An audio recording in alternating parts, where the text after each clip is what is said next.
should be forced to make that choice. Healthcare is abortive care. Abortive care is healthcare.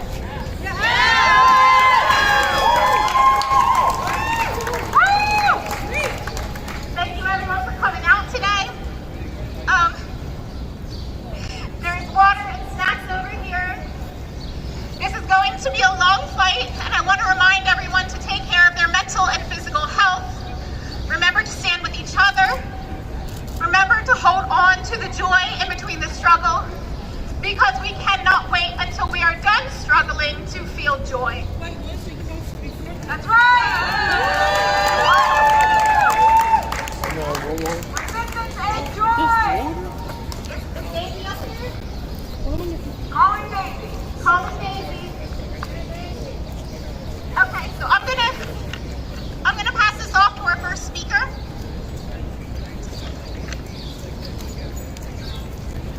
Rabbi Malachi.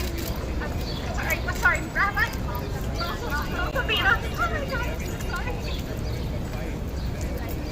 So let's give a big cheer to Brittany, one of the organizers.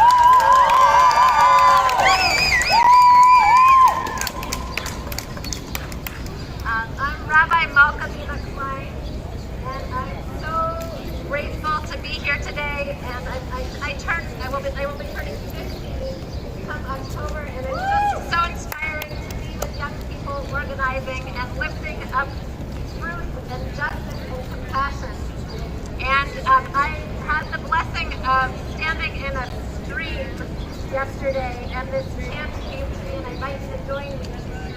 Chanting this truth, chanting goes very deep into our bodies. And what I would invite you to chant with me is abortion saves lives. Abortion saves lives. Abortion saves lives. Abortion saves lives. Abortion saves lives. We are a life-affirming people, a life-sustaining people, a life-saving people. Abortion saves lives. Abortion saves lives. Abortion saves lives. Abortion saves lives. We are a courageous people, a truth-telling people, a justice-loving people. Abortion saves lives. Abortion saves lives. Abortion saves lives. Abortion saves lives. We are a grieving people, an angry people, a resilient people. Abortion saves lives. Abortion saves lives. Abortion saves lives. Abortion saves lives. We are a life-affirming people, a life-sustaining people, a life-saving people. Abortion saves lives. Abortion saves lives. Abortion saves lives. Abortion saves lives.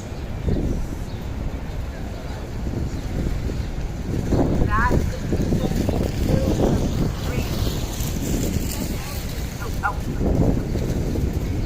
It is so good to be here together on this July 4th as we stand for justice, compassion, and truth-telling. And as we stand for the physical, emotional, and spiritual safety of pregnant women across this country. Let us take a moment of silence to send love to the pregnant women who in this very moment do not have direct access to life-saving medical care. And and to the medical professionals who are now forced to weigh between caring for their patients and preventing arrest.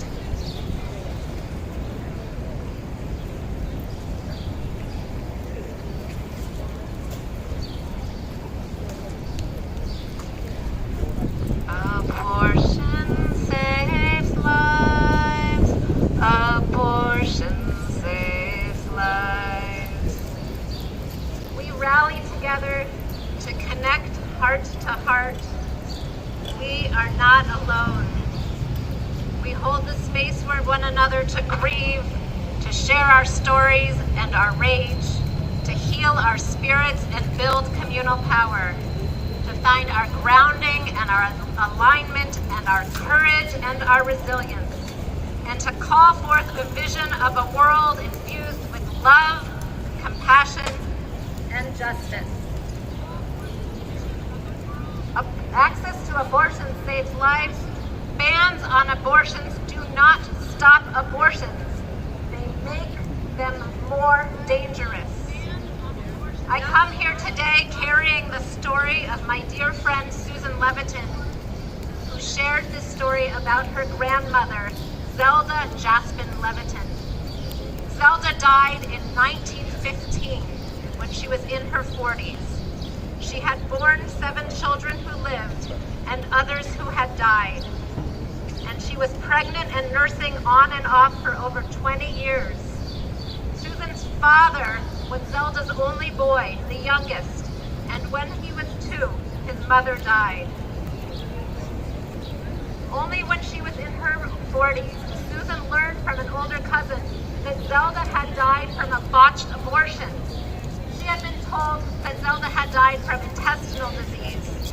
On the contrary, papers showed from Zelda's death certificate that she lingered in the hospital for 3 days with sepsis before passing.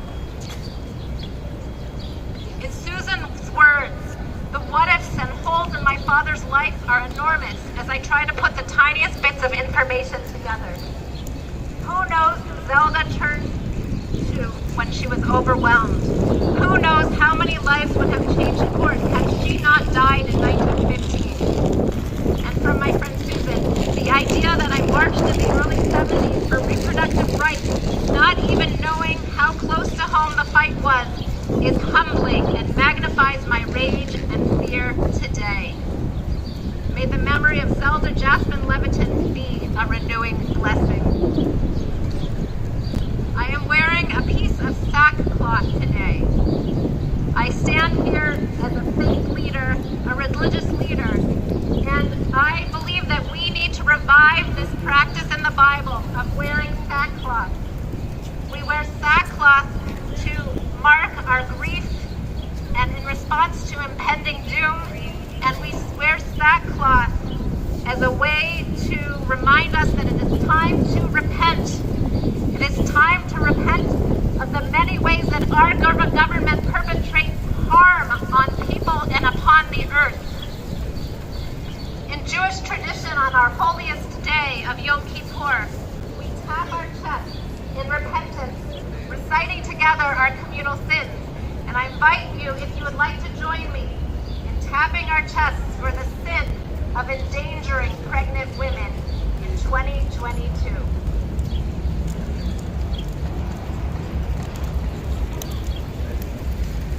Abortion saves lives. Abortion saves lives.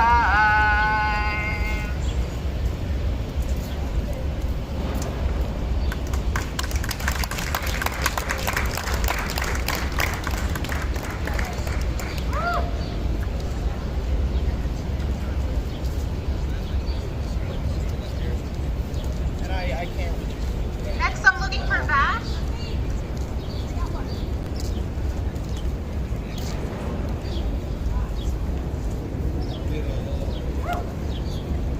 Hello, Philadelphia! I know it's hot. Let's hear this again. Good morning, Philadelphia! How many people are standing out here in the morning of July 4th and pissed off?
protect our rights. Who here, in addition to voting, will talk, or did that? Who here, in addition to voting, will volunteer to help elect candidates on the state and federal level who support our rights? Whether that's by making calls, knocking doors, doing administrative tasks, or yeah, if you haven't, giving up some money. And this is critical, and I've learned this the past 5 years. Who here, in addition to voting, will call, write, and visit those representatives after they are elected to hold their feet to the fire and make sure they keep their campaign promises? Yeah! Because it's not enough to say you're going to protect our rights. You have to go and do it. Yes! Yes! Can I get a hell yes? Hell yes! Hell yes! Hell yes! Hell yes!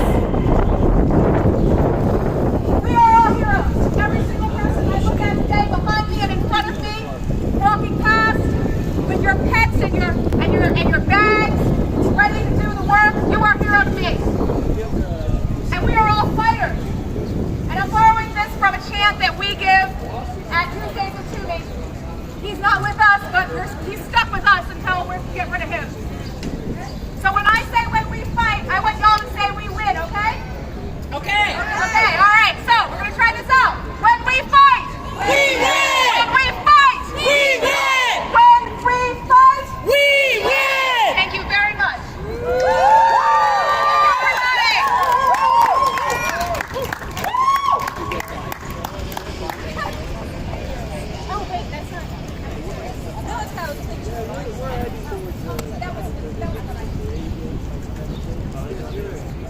Okay. We have snacks and water.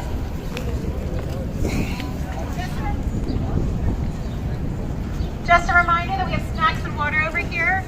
Please take care of yourself. Our next speaker is going to be Pat.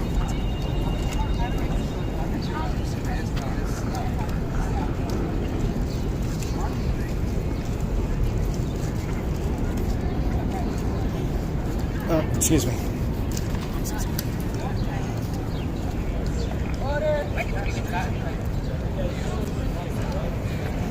Hello everyone, my name is Kat. Hi Kat!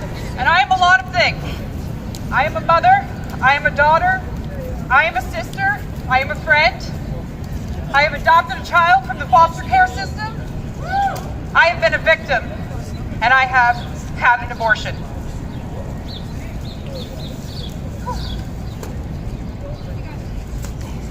I'm nervous, I'm so sorry. Okay. It's okay. It's all right. All right, take your time. Take your time. We got you. Some 25 years ago, I was a homeless teen on the streets of Philadelphia, sleeping in a park. And one night, when I thought I was safe, I was not. And I was assaulted by 2 men.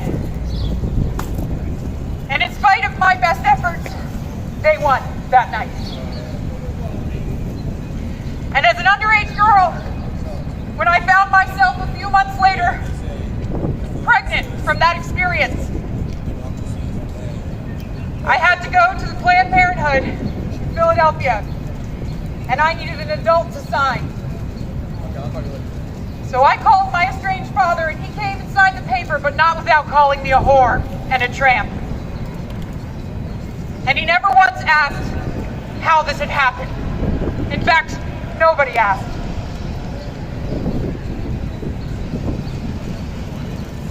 When I went to the clinic, there was a picket line, and there were people screaming that I was a murderer, that my baby had feelings, and let's not forget the people who said they would adopt my baby.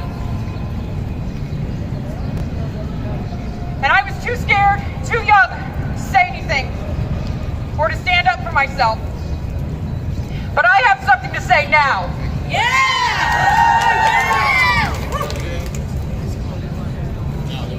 When they say they will adopt your baby, what they really mean is they will adopt your healthy white baby. On any given day in this country,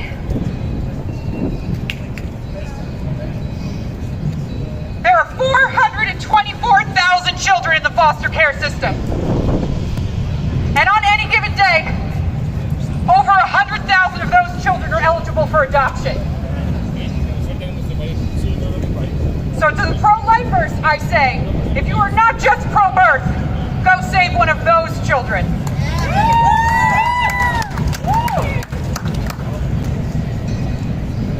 20% of foster care youth will become homeless the day they age out of the system.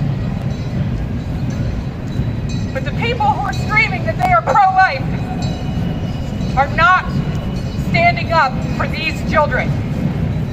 The 10-year-old with trauma, or the 3-year-old black baby who just needs somebody to love them. So I'm angry. I didn't have it in me to be angry that day, but I am angry now, and I ask you to be angry with me.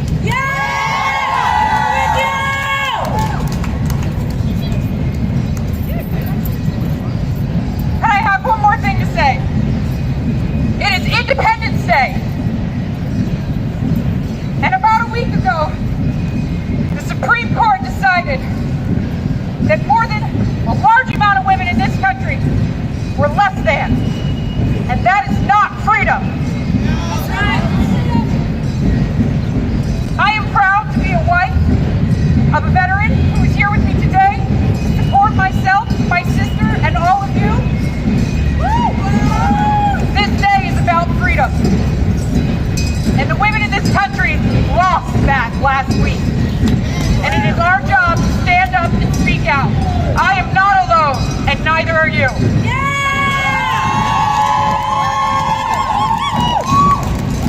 So I ask you to get angry, get out and vote. Scream at the top of your lungs, post that controversial post. And to the people in your life that may judge you for it, I say screw them. They're part of the problem. Thank you very much.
more than 8 years, but I do not stand here today in that capacity.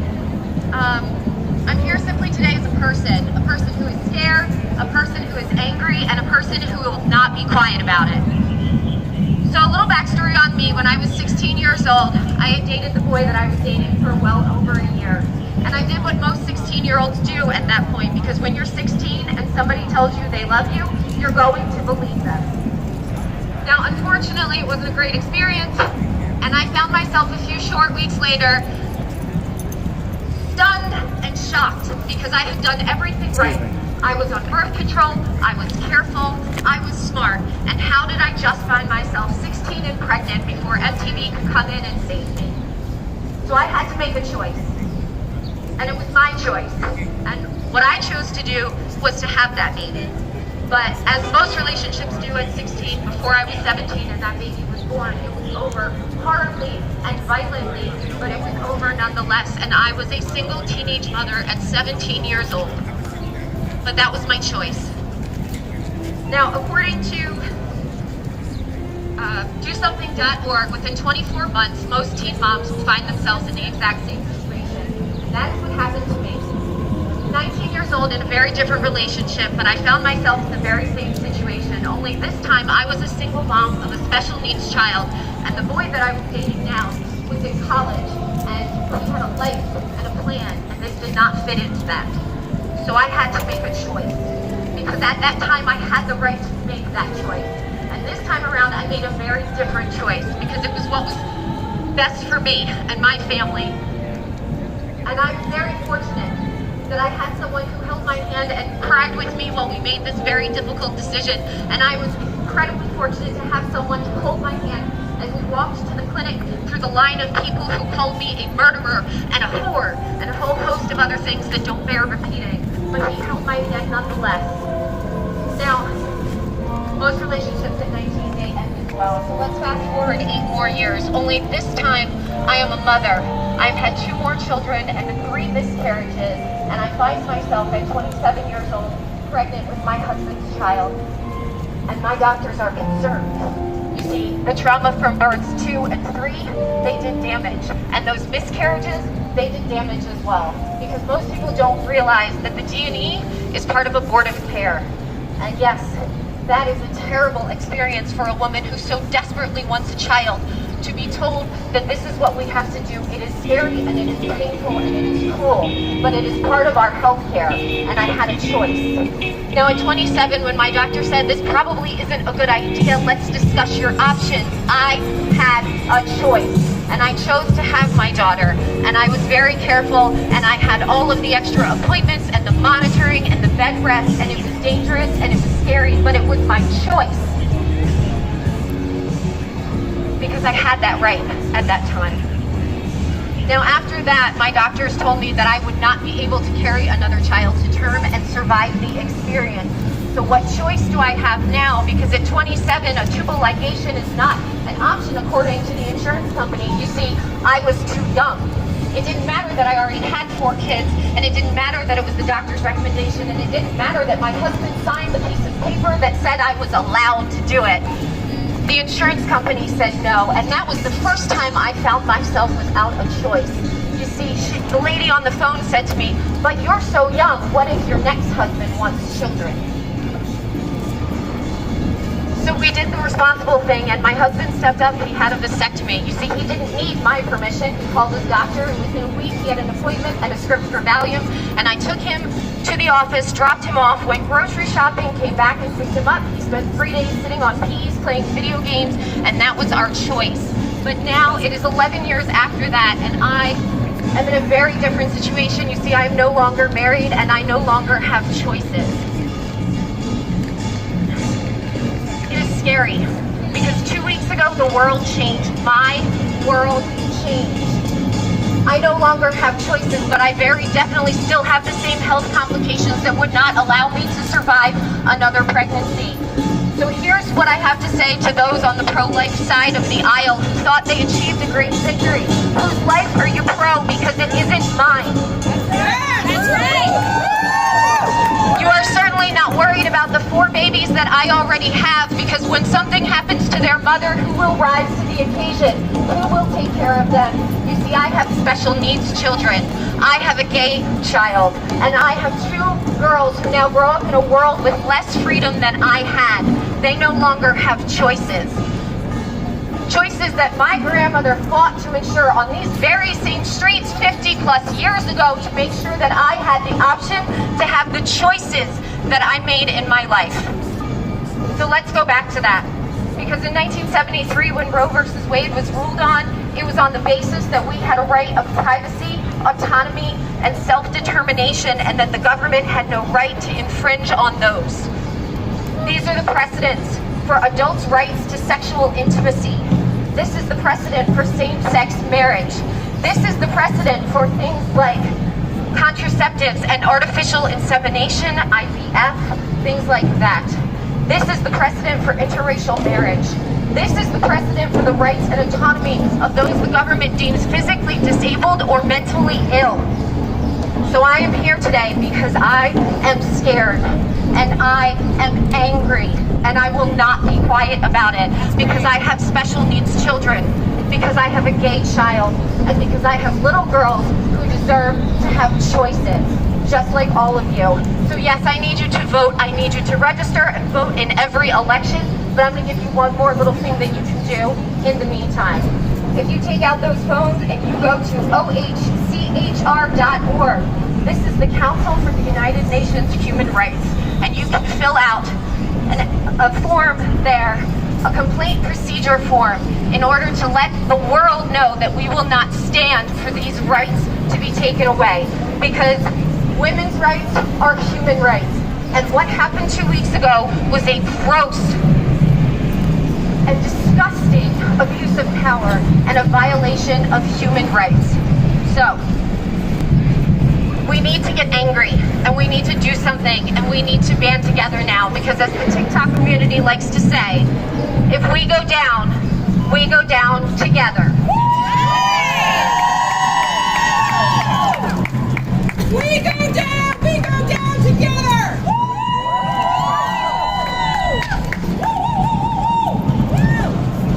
Next we have Julian. Julian with a poem.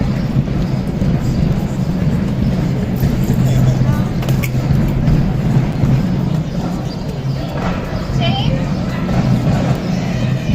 Next we have Shane.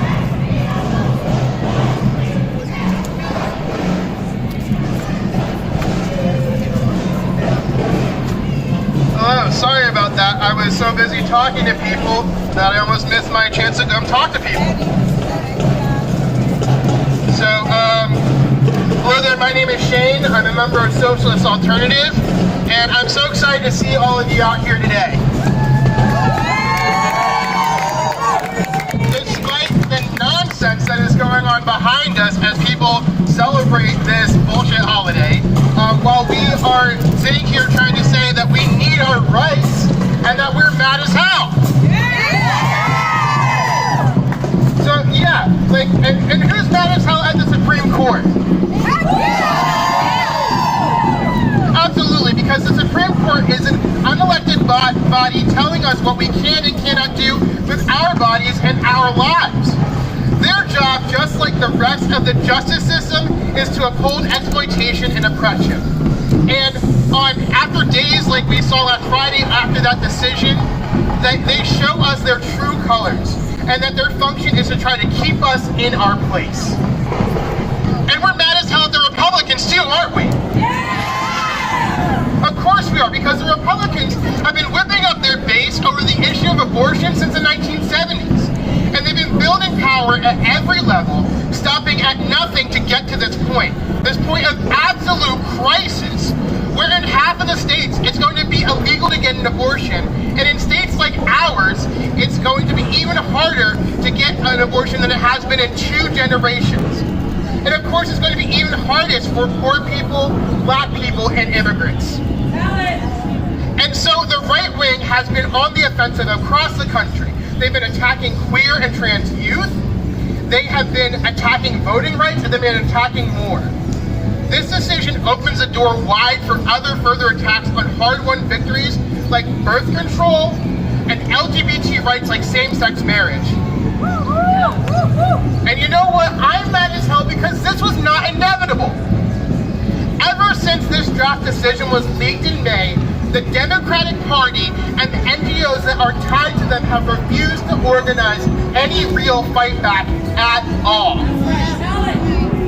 While the GOP has been whipping up their base for 50 years, the Democrats have had the opportunity to solidify the rights we have fought for and won in the Roe decision, and to expand reproductive rights beyond Roe. They have run on it, telling us that they are the pro-choice party. Obama ran on it in 2008, and Joe Biden ran on it 2 years ago, and they have been telling us that they're the party of women, the party of LGBTQ people, the party of working class people, and telling us that as long as we turn out to vote for them, as long as we donate, we knock on doors for them, they'll come and fight off the bad guys. But look where we are right now. They could have used their position to mobilize millions of people into the streets. Instead, Nancy Pelosi has spent her time campaigning for an anti-choice, pro-NRA Democrat. I cannot believe that this is happening. I cannot believe that this is happening in the background. I know we live in a post-apocalyptic hellscape, but it's still wild to see it in person.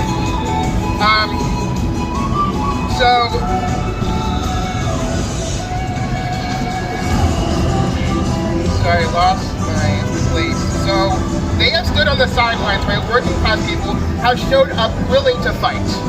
While hundreds of high school students in Philly organized and walked out of their schools and rallied here for abortion rights, where is the Democratic Party?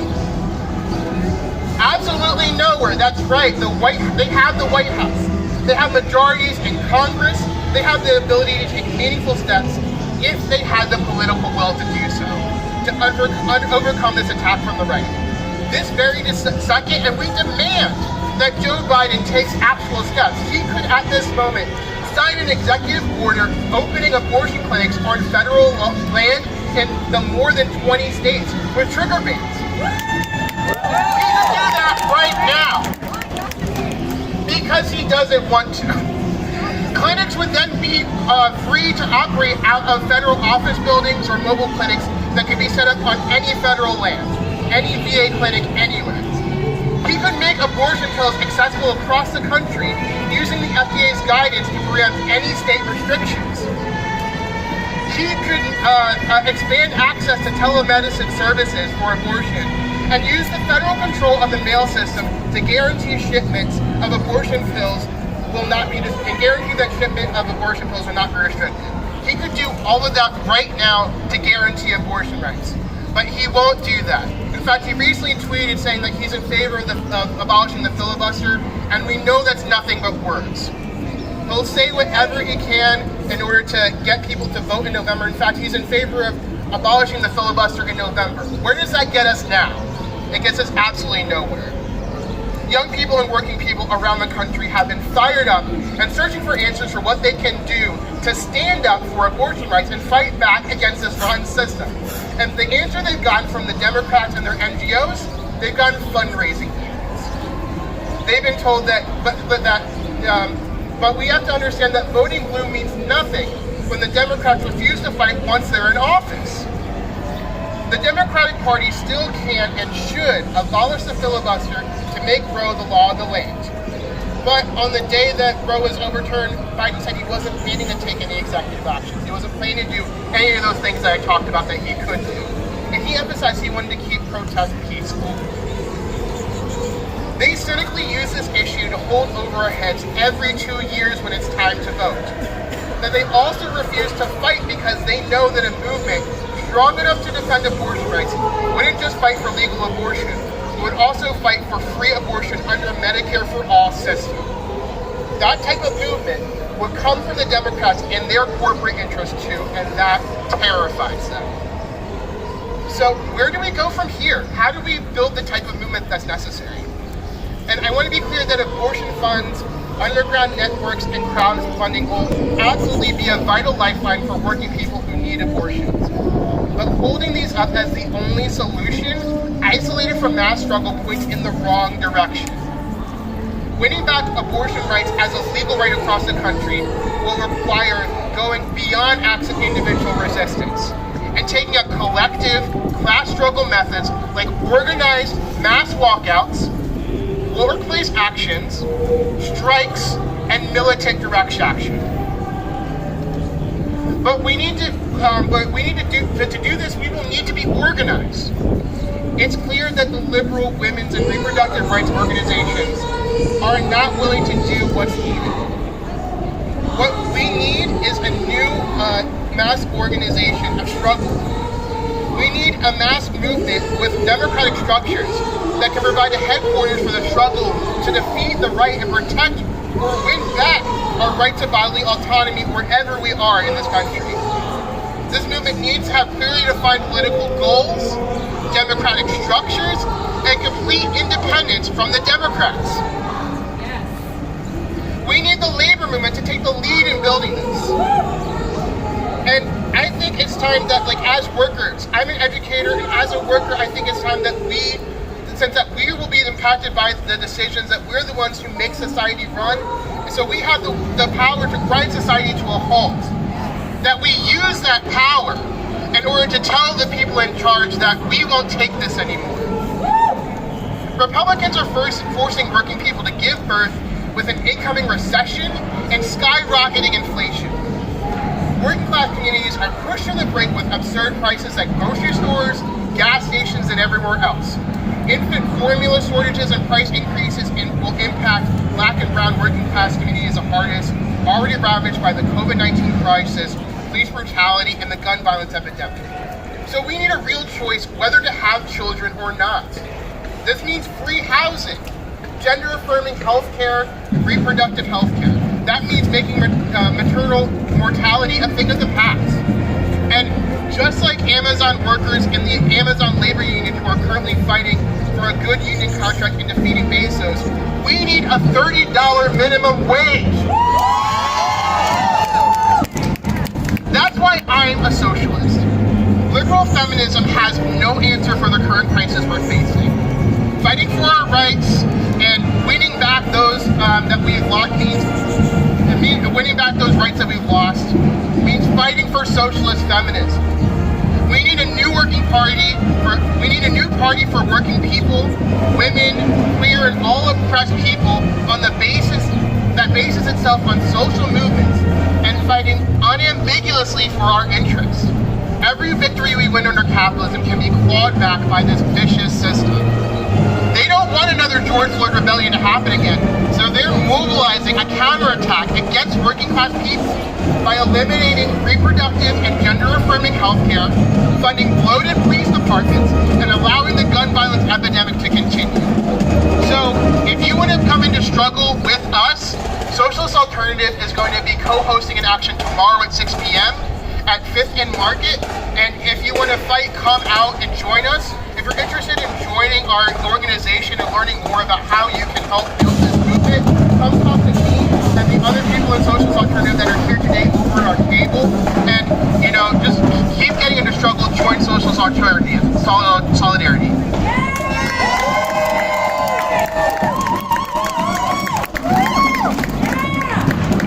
Thank you. Our next speaker is going to be Susan. She's our last formal speaker, and then we might have a couple people say some words before we walk over to Independence Hall.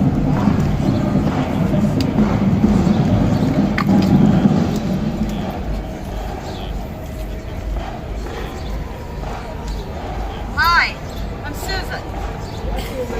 A little closer? Hi, I'm Susan. Hi, Susan! I just turned 70 this year. And I've been at this a long time. And we're still at this.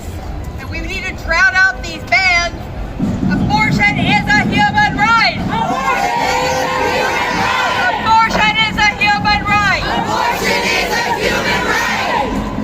I'm a doctor. I'm a physician. And I've worked my entire career on trying to get access for women to reproductive health care, including abortion care. I was Director of Reproductive Health and Maternal Health at the World Health Organization and its headquarters in Geneva. And I've seen a lot around the world. I grew up in Ohio during the 1960s and 70s, not many people were alive then, but that's okay, that's cool. And in order to have an abortion then, you had to go to New York State. And at least there was New York State. But I remember being terrified that I might get pregnant.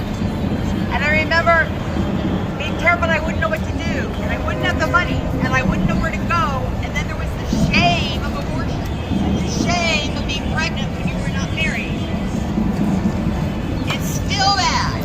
We're going back to New York has to help. You have to go to New York to get your abortion. I spent my time, 4 decades almost, as I said, fighting for women's right to have safe and available reproductive health care in countries around the world. I've worked with policymakers, activists, community organizations, scientists, researchers. We need all of them in this fight. We all have a role to play. In this country and in every country in the world. I've seen the passion, the devotion, the struggles, the barriers, the opposition, the frustrating losses, the rage, as well as the hard-won fights of women and our allies around the world as we work to keep women from dying from pregnancy. To keep women, often desperate women, from dying in sometimes the most gruesome circumstances. Women maybe with no health care, or women arriving too late to get the medical care they need. Out of fear, we're going to drown them out. Lack of money, lack of transport, or not even knowing where to go. Abortion rights are human rights. Abortion rights are human rights. Abortion rights are human rights. Abortion rights are human rights. Abortion rights are human rights. Abortion rights are human rights.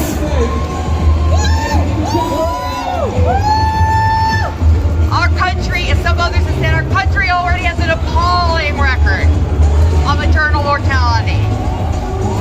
Even when abortion has been legal in most circumstances, even after Roe versus Wade, before it was overturned, over 50 countries have a worse maternal mortality rate.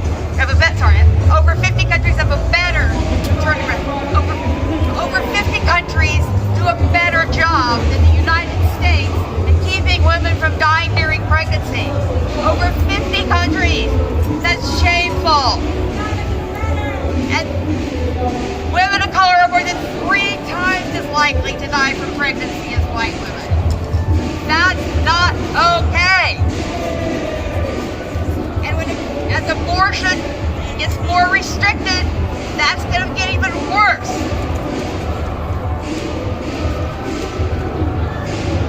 This is the kind of fireworks we should be making today. We hear abortion rights are human rights. Abortion rights are human rights. Abortion rights are human rights. Abortion rights are human rights. Abortion rights are human rights. Abortion rights are human rights. Abortion rights are human rights. Abortion saves lives. Abortion saves lives. Abortion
themselves, we know they'll do everything in their power to keep us divided, to keep us separated, so we cannot communicate with each other, so that we are not unionized.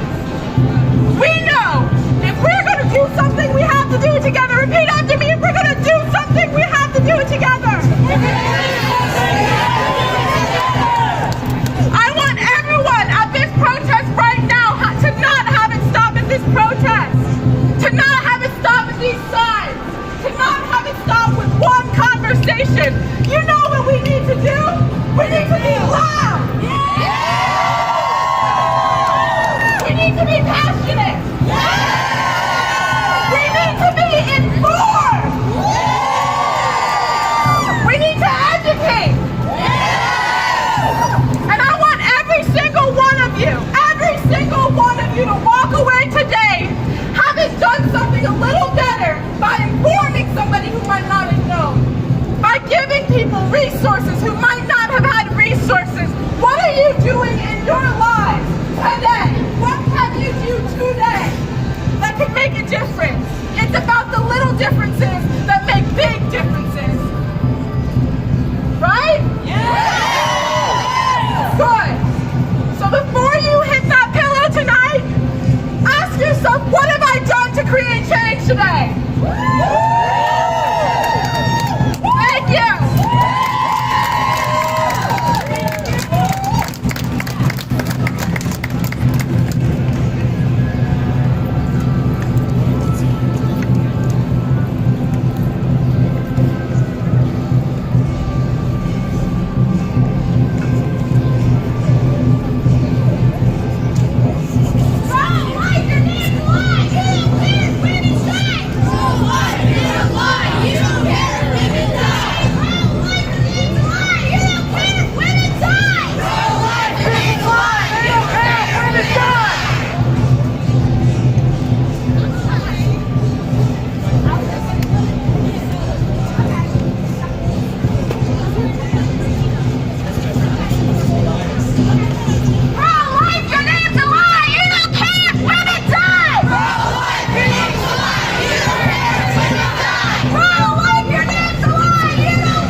It's going up to Twitch and YouTube and like Twitter and all that. How do I find it? Yeah, it's called Castwell Live.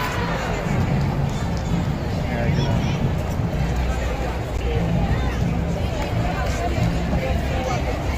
Test. Looks like this, Castwell Live. Is that you, Castle? Yeah. This is a streaming name, but And I can find it on YouTube. yep, YouTube, Facebook. It should be live right now. I bet it'll be saved. If I'm watching this. Yeah, it'll be available to rewatch. Some of those speeches were very moving. Yeah. Okay, thank you. Thanks for doing that. Absolutely. Happy to help.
Her body, her choice.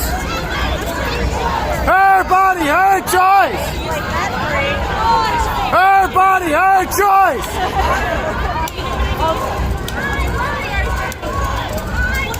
My choice! Her body. My choice! Her body. My choice! Her body. My choice! Her body. My choice!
I do too. Let me know when you get it. I don't want to work.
Her choice! Her body, her choice! Her body, her choice! Her body, her choice! Her body, her choice!